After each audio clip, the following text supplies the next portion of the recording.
Hey guys, what's up? Welcome back to my channel. I had a request from one of my lovely subscribers, Monica, to do a brush favorites type video, and that's something I definitely have an opinion on. And I have, as it turns out, I just cleaned all my brushes, by the way. As it turns out, I have a lot of favorites. I pulled all the ones that I use most frequently and just that I reach for a lot, not necessarily on YouTube, mind you, but in my day-to-day, just all of the time, couldn't live without them type situation. Yeah, these are my fucking favorite brushes. So we should get into it. I've categorized them into, you know, face brushes and eye brushes and so on. And so far, you'll see some mid-range prices and some lower end prices and some that are very, very expensive. So I just, you know, I have favorites from all ends of the spectrum, and I'll either list everything in the description below, or I will put prices up here as we go, one way or the other. So let's just start off with the simplest, powder brushes. I have two types of powder brushes that I use just for like face powders, I suppose. This is a Royal and Langnickel powder brush, just for applying your standard face powder with. I got this in a set. These brushes are pretty darn cheap for a set. I think they're like 50 bucks or something. But the reason I like this brush so much as opposed to others is because you can kind of bounce it, like your T-zone or whatever, you know. You don't want it, you just want to get a little, not a ton. And when you have a brush like this, for instance, which is not one of my favorite powder brushes, and it's very, you see what I mean? It's not dense at all. You're trying to use it to powder this area or wherever you're trying to powder, and it's not a happy situation. I don't enjoy it. Anyway, so that's why the Royal and Langnickel powder brushes so far have been my favorite. As for foundation powder brushes, this is by far my favorite. This is the Sephora Pro All Over Powder Brush, and it is synthetic, so is the previous one. All Royal and Langnickel brushes are synthetic, and it's really dense. I mean, ridiculous dense. Strays here. I have had this baby for quite some time, and if I am ever using powder foundation, this is what I like to use. I would never use anything else. It just gives you really great coverage and a really, really nice finish, and I really, really like it. So okay, so more face brushes. I guess let's do foundation brushes, right?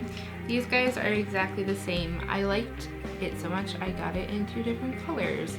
They are the flat top kabuki type brushes from Sedona Lace. Sedona Lace makes awesome brushes. I would highly recommend them for a ton of the stuff that they have. This is the 928. They're both the 928, and they are they're a very dense brush, and they do an awesome job with liquid foundations and buffing them in really, really well. And I like them. Moving on. Similar to those, just in a more rounded fashion, is the 480, also from Sedona Lace, and it is also super, super dense. And it's even, I think, denser than the flat top kabukis. I think I like the flat top a little bit more, but I still like this one. I like them both. I think they're great brushes.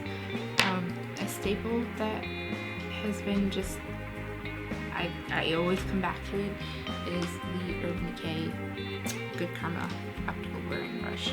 It is a medium kind of density level. It's definitely dense, but not overly so. It does an amazing job blending in powdered I'm sorry, does an amazing job blending in liquid foundations, and I love it.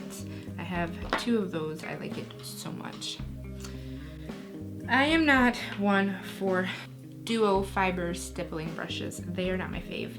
However, I'm also really bad at cleaning my brushes. So, I came upon using this, and it came in a set, and turns out I really do quite like it. It looks like this, and it's from Sedona Lace. It is the 813, and you just pick product up like that, and it blends it right in, and it does a fairly good job. I was impressed. I did have to go over it with a beauty blender afterwards, but I usually do that anyway. So the very last one in the kind of medium price range, and this one is a little bit new to me, but I have used it twice and I do quite like it, is the Makeup Geek Angled Stippling Brush. There's a little hair I gotta get rid of there. But yeah, that's what it looks like. It's a little bit small, just for proportion sake. I don't know if you can tell how small it is. It's a little small, but it's a good brush. It does a great job. There's not a lot I can say about it. It blends in foundation really well, and I like it. It's also multi-purpose. You can use this for liquid highlight, and if you do the whole liquid or cream contouring and highlighting and just everything thing, it would be a good one to have for that as well. My 2 higher end, pricier foundation brushes that I love, and without a doubt are my absolute favorites, and I reach for them more than I do any of my other foundation brushes, are the foundation brush from Kevin Kwan. I believe this guy was $85. I got it during the VIB sale. And yeah, this is a dense brush. It takes quite a while to dry. It is so dense, but that's one of the things that I love about it. It blends like none other. The finish is so awesome with it, and I love that it comes to kind of a bit of a point, so you can get into narrower areas as well. And it's also got this gorgeous, I don't know if you can see how pretty that is, but it's a beautiful brush. Guilty pleasure. Really, really like it. This one was a little bit cheaper. This is a Marc Jacobs brush, and it is the Phase 1 brush. This is not quite as dense, but it is still fairly dense, medium density, I guess.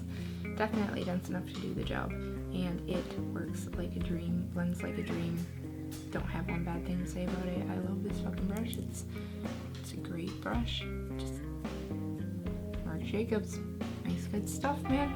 This was more in the $50 to $60 price range, a lot more reasonable than good old Kevin Kwan. But moving on to concealer brushes, I really like. I only have 2, and one isn't even considered a concealer brush, I don't think.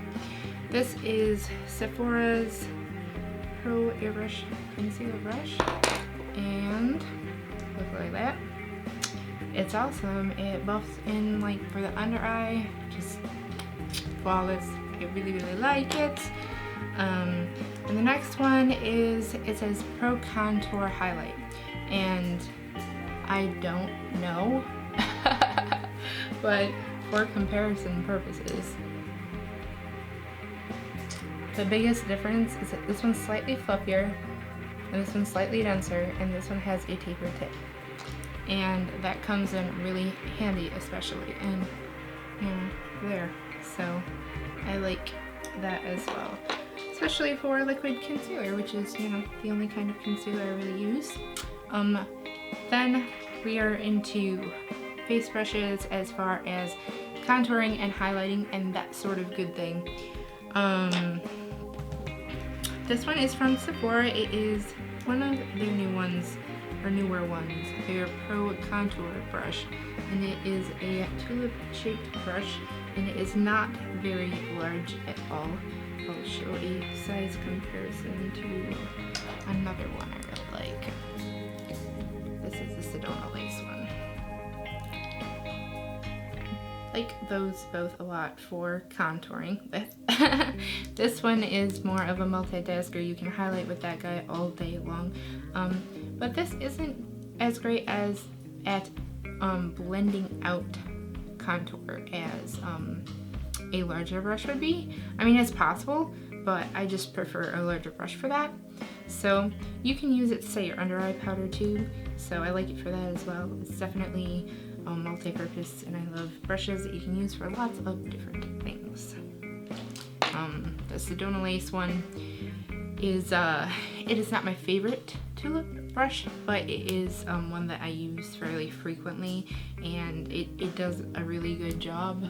I like to use on here and then blend out contour with.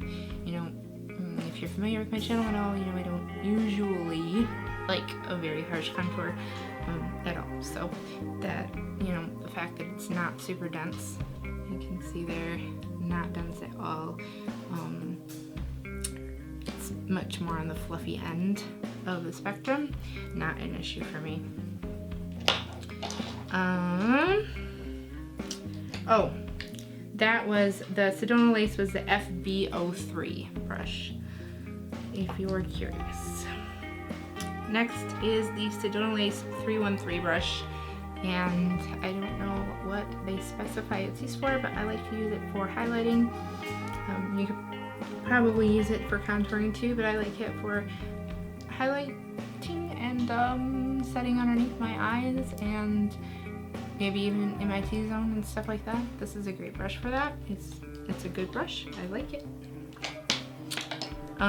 As for angled brushes go, I don't really use angled brushes anymore, or I rarely do, but if I were to be an angled brush user, the two that I would recommend and the two that I would, I don't know, the two that I reach for the most would be one, this is the color of the year brush, but they have it in, you know, its regular form. It's just the Sephora Pro Angled brush.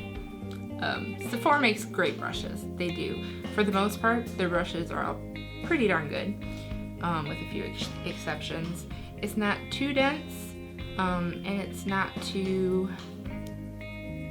fluffy, I guess. It's a really good medium. You can use it for blush, and you can use it to get in there and contour with as well.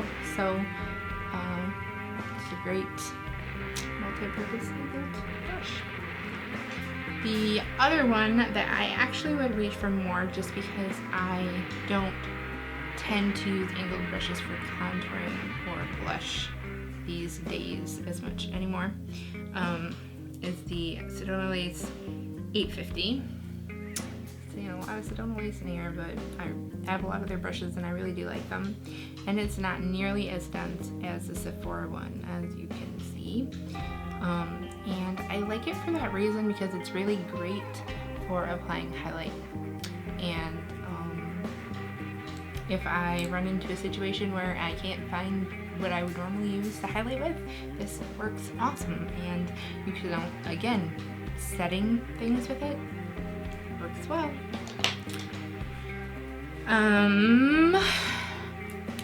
For blush, I use a variety of different types of brushes for blush. So I don't have a specific brush that I like for that, but I have a favorite blush brush, if that makes any sense. I used this for a long time for both blush and contouring, and it's been in my collection for a very long time, and that's the Pro Precision Blush Brush from Sephora. And you can see that it tapers to a point right there, and that's why I like it so much. You can, it's very flat.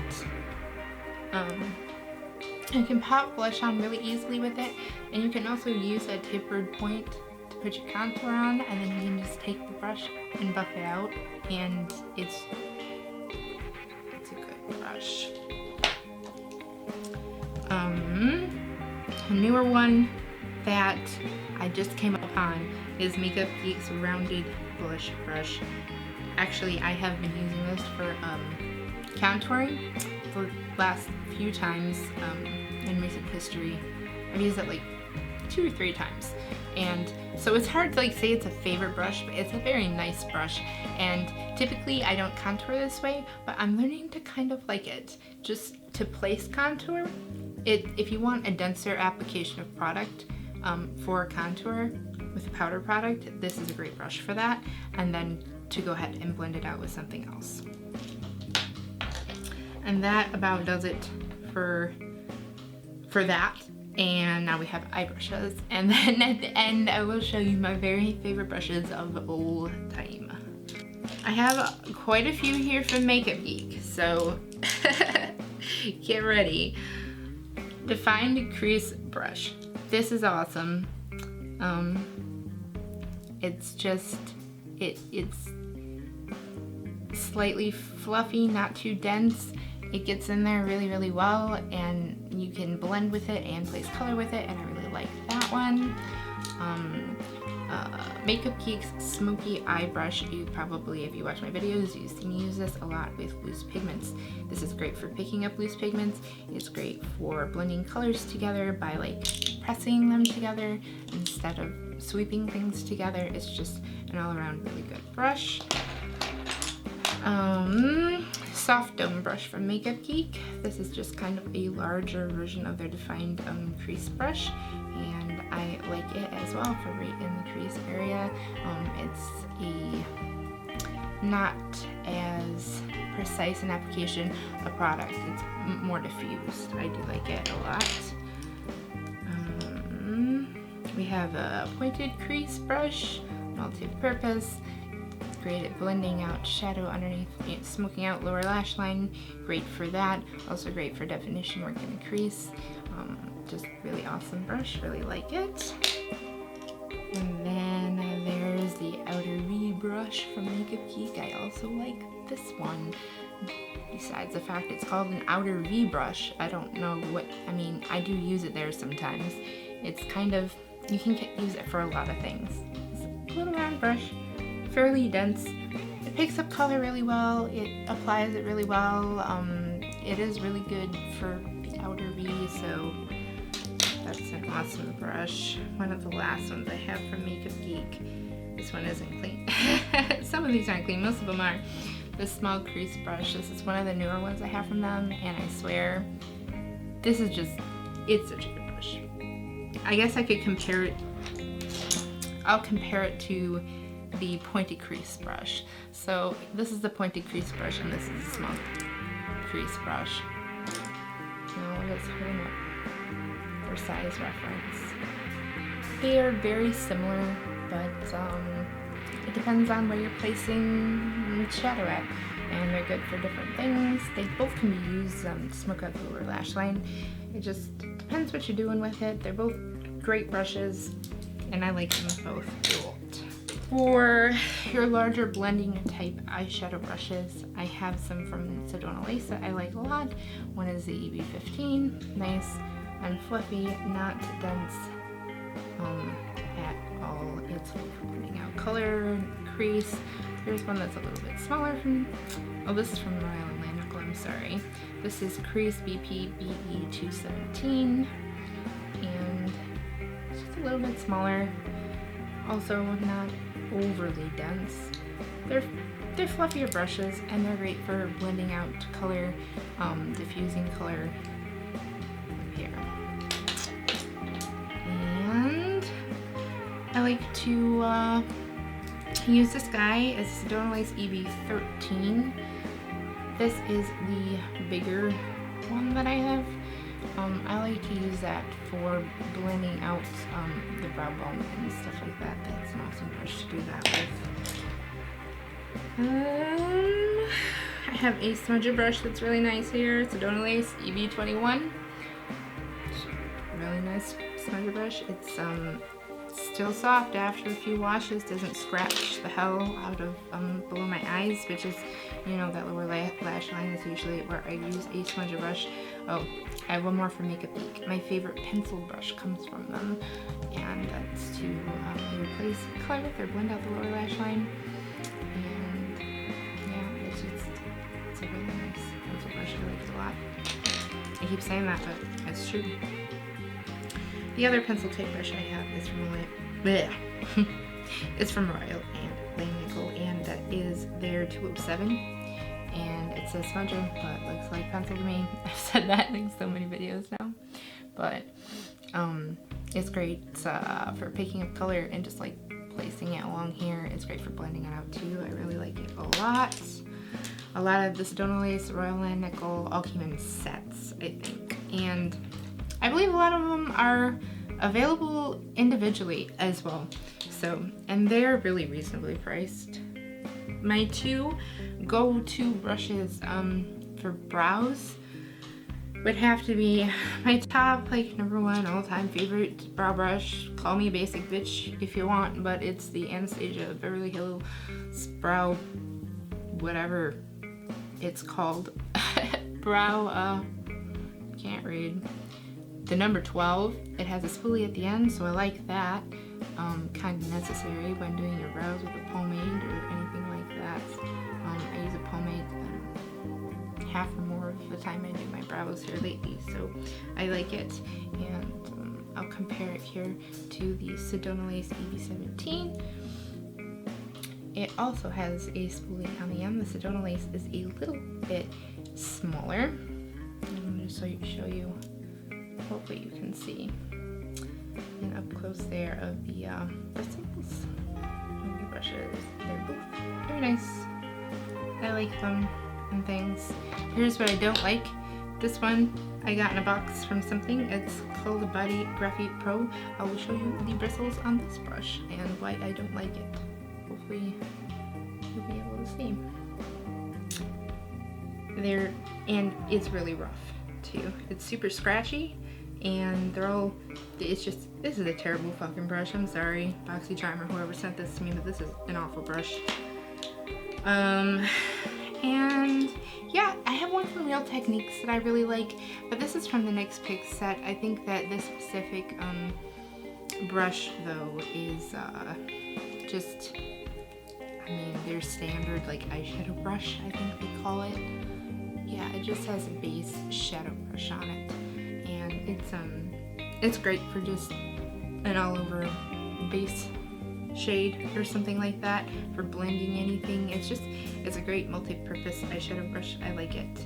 And one of the brushes I've had in my collection for the longest, and it's still, I mean, I don't use it as much anymore, but it's still a good brush. This is an Eco Tools brush, and I don't know what it's called, but it came in a set, and I still think it's a great brush because my eyes are kind of small.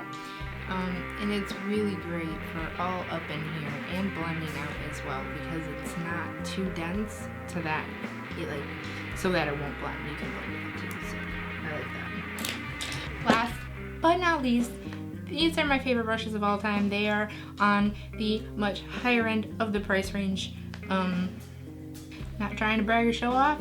I was asked to show my favorite brushes, so that's what I'm doing, and I would be lying if I said these weren't my favorite brushes, because they are. These are both the same brush, just different colors because I'm a crazy person, and they're the Wayne Goss Holiday Collection brush, and he comes out with this same brush every year.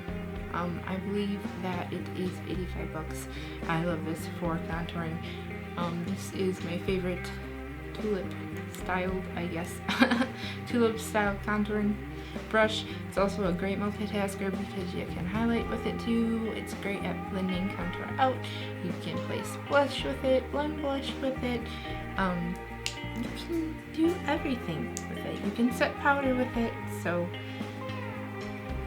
top right here in my very, very top of the top of the top. And then we have this one I actually got in a set from Beautylish that they sent to me, and they randomly picked out products. I got like the bold set, and it was like an of the year sort of deal, I guess. And it is a stippling and dual fiber stippling brush. I don't know if I mentioned the first two I laid down there are both made of goat hair. The only difference is in the color. One is dyed and one is not. And even though they are even though they are natural hair brushes, they are cruelty free. You can look up more on that if you're interested. This is another one from his line, and it's another face brush. It's made of a blend of synthetic and goat hair fibers. The synthetic fibers are on the inside, and the natural hairs are on the outside, I believe. And that makes it more durable for sure. And like I mentioned before, I'm not a big fan of stippling dual fiber stippling brushes, but as far as they come, this is the best I've ever used. Pretty awesome. The rest of these brushes I'm going to mention here came in a set. I'll show them all to you here in one big go. These are all the ones from the same set, and that's the Goss, the collection. Got these off Beautylish, and I've had them for going on 2 years, and they've maintained their softness over time. No, I do not wash these nearly as often as I wash my synthetic brushes, but I have washed them well over a dozen times, so they definitely do hold up. The first one is the number 3, and it is just really great at placing and blending shadow. I love that all the eyeshadow brushes come to a point, a taper. These are pretty much the only brushes I use for pressed shadows on a daily basis. The second one is the number 5 brush, and this is the one that comes to, I guess, the least amount of a point. It's more of your shader style brush, but kind of not at the same time, because it kind of poofs out a little bit, I guess. Not my favorite out of the entire set, but I still really love it. It's awesome for putting color on the lid, and you can blend with it too. This is number 6. It's gotta be one of my favorites. Just different sizes of blending brushes, essentially, for the eye. And they're all great in their own ways, and used in different locations, you know? And brush number 4. I use it quite a bit. It's kind of an in-between size. Not the biggest, not the smallest. And I like it. All wonderful, all really soft. This one is the number 2 and is my absolute favorite for placing highlight or setting. It's fabulous and super soft. Amazing. The one brush that stands out so far for me personally from Chicoto is it was in the original set that my husband got me for Christmas, and it says eyeshadow brush on it. I always like to call it a pencil brush because it looks like an oversized pencil brush to me. But, let's see how much movement it has. It has a lot of movement, and sometimes you want something for right underneath here that doesn't tug on the skin and allows for more movement, and that just, it does that. And you can place shadow as well as blend it out really nicely, just flawlessly. I really love it. And I think the Wayne Goss set came with a couple other brushes I didn't show. I think it went for around like $200 or $250, something around those lines. And yeah, so an expensive set, but definitely worth the investment.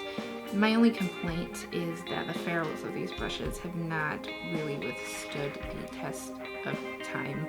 You can see places where they're, I don't know if you'll be able to see on camera, but that there are nicks and stuff where the paint or whatever has come off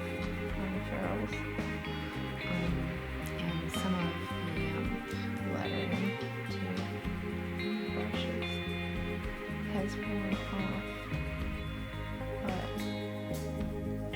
they are handmade in Japan, and none of the hairs are cut, unlike a lot of like all the Sedona lace brushes I showed you, all the Makeup Geek ones. All of those have been, you know, cut, and they're just mass produced, and you're not gonna get the same quality as you will out of one of these guys, I promise. The eyeshadow brushes pick up shadow like none other, so there's no contest to me at all. They're great, they're exceptional, and I especially love that even though they are natural brushes, they are cruelty free, which means that the hair was sourced in a natural way and no animals were harmed in the making of the brushes, which is important to me as well. So I also did want to mention what I like to clean my brushes with, and this is true for both synthetic and natural hair brushes. So that's been pretty cool that I can use this on both, because that's not something you find every day. I use the Sephora Solid Brush Cleanser. It smells really good, and it has Moroccan argan oil in it. Yes, it does smell good. But yeah, you can see how quick I go through. Like, this looked like it was full before I washed the majority of my brushes the other day. But that's what I use, and it works on both natural and synthetic hairs. And I like this because it conditions as well as just cleansing. I find the Beauty Blender bar soap that I was using, that dries out brushes really badly, in my opinion. It gets them really clean, but it dries them out, especially natural hair brushes. I think I've only used it on one, thankfully, but it also comes with this little, yeah, in every single one, so you don't have to go out and buy one of those eggs or whatever's popular right now. And yeah, it just gets brushes really clean. And in between uses, especially for eyeshadow brushes that are natural hair, I like to use this, and it was clean until I used it today. And if you watch me, you know that I talk about this all the time. This is the Vera Mona Color Switch Duo. I'll put the cap on so you can see the label there. You can get that guy on Amazon, and it is not very expensive, but you know, you don't really need to go buy it, because all that's in here really is stippling sponge, I'm pretty sure. So you could definitely make your own, probably for a lot cheaper. But just a sponge by itself I think is like 10 or 11 bucks, and to be honest, it was easy for me to click a button on Amazon, and it's really not that much. And she has a small business too, so yay for supporting small businesses. I have shown you all of the favorite things that I have. I sure do hope you enjoyed this video, especially you, Monica. I hope you got something out of it, and maybe it helped somebody, I don't know. If you would like to see more videos from me, if you're new, don't forget to subscribe if you have not already, and stay tuned for lots more stuff coming your way. Don't forget to check me out on